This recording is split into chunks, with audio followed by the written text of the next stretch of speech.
Moving into the second phase of the drawing, we're getting into that value-intensive stage, and I want to talk about some of the things that are going to make this drawing actually work from a technical perspective. One of the things so important in making a good drawing that I want to apply to this study is to establish a clear hierarchy of edges.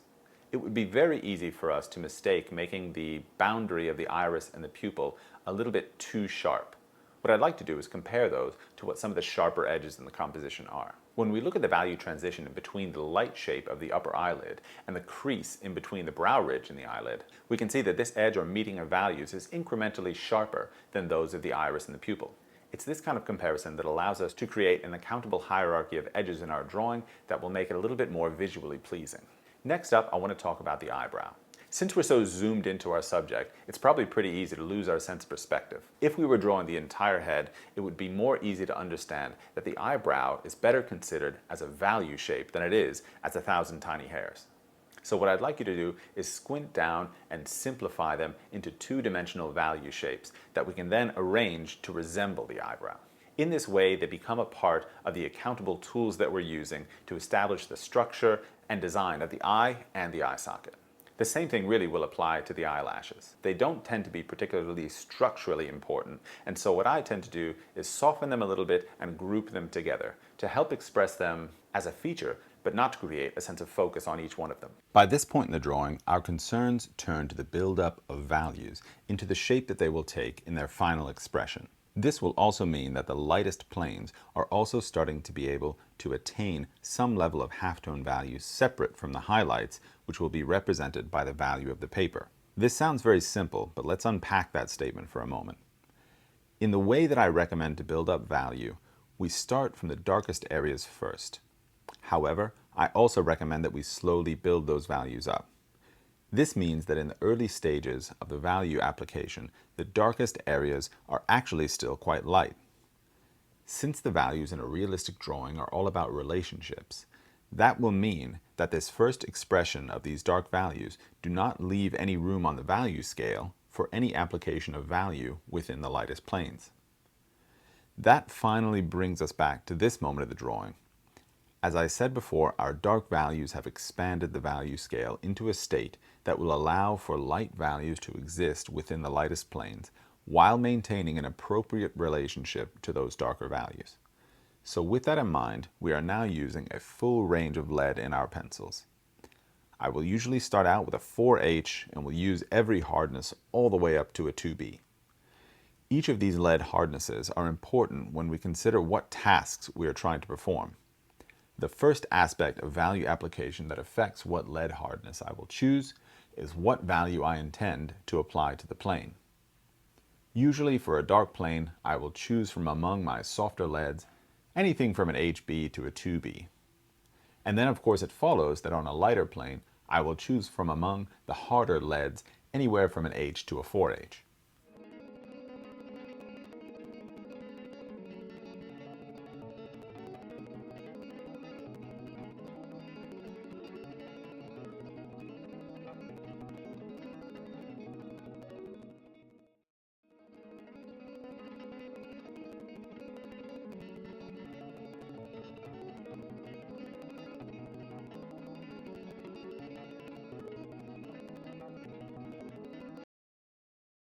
We are well into the drawing by this point and really coming near to the conclusion.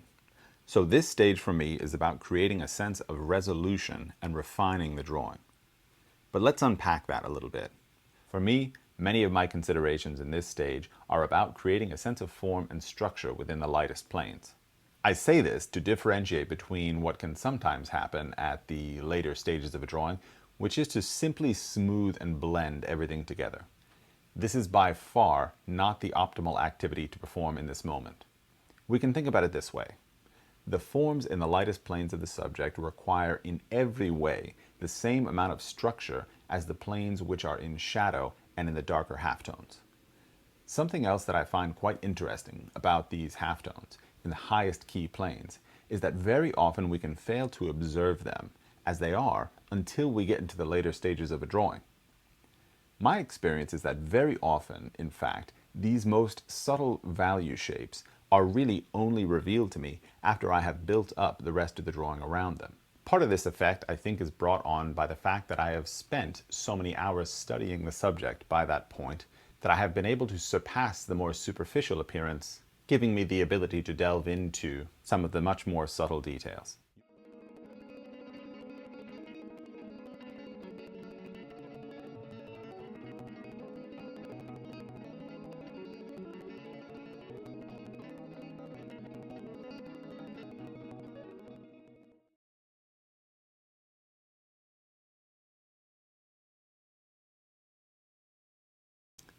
Bringing this drawing to a conclusion, we should have experienced what it is to acquire knowledge about a subject through the meditative act of drawing. This means a combination in between theoretical knowledge about the makeup of the eye and the technical means with which to render the extent of our understanding. Both of these things are critical in developing your visual vocabulary and deepening your understanding of how to illustrate the visual world, such as we are on this 2D surface. It is also important that we understand how that knowledge we have gained will fit into the stages of our drawing process. Each student, at whatever level they are at, is creating for themselves some form of process. I think of it as a kind of timeline for a drawing. This process will of course indicate how you will proceed in your work from start to finish, and should be considered for the student especially to be a flexible thing that will be constantly adjusted in order to become more effective. One of the things that I hope you will learn from this project is that different levels of knowledge about a subject are important at different stages. If, for instance, we were to insert everything we know about the eye in the first 10 minutes of the drawing, we would likely come up against a lot of inaccuracy and a much more diagrammatic appearance to our drawing.